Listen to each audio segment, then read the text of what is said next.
Want to make a lasting impression in your first job? Here's some tips on how to nail it from day one.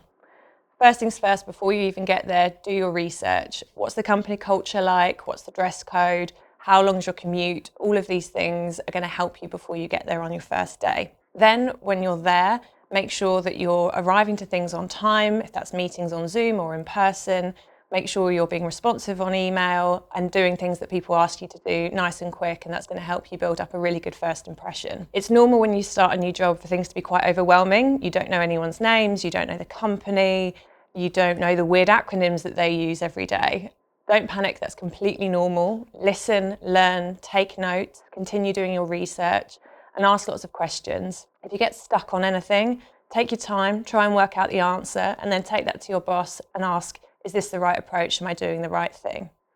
If there's someone on your team who's maybe a similar position to you or that you see having a lot of success and doing really well, take a look at how they behave, whether that's in meetings, with clients, even at the pub after work, and see if there's anything of that you can bring to your own performance and that can help you emulate some of their success. Finally, with your manager, make sure you're over communicating. If you ever have an issue, if you're feeling a bit stuck or you're not sure about something, maybe you're going to miss a deadline, it's much better to have that line of communication open and to have let them know, and they can help you.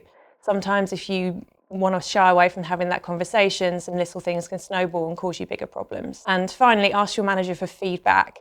Ask them, what are you doing really well? Where could you improve? Most managers will be really happy that you've opened that conversation up. And then especially if you start to show them the differences that you're making in your work, that's really going to set you up for long-term success, both in your first job, but also through your career. Good luck.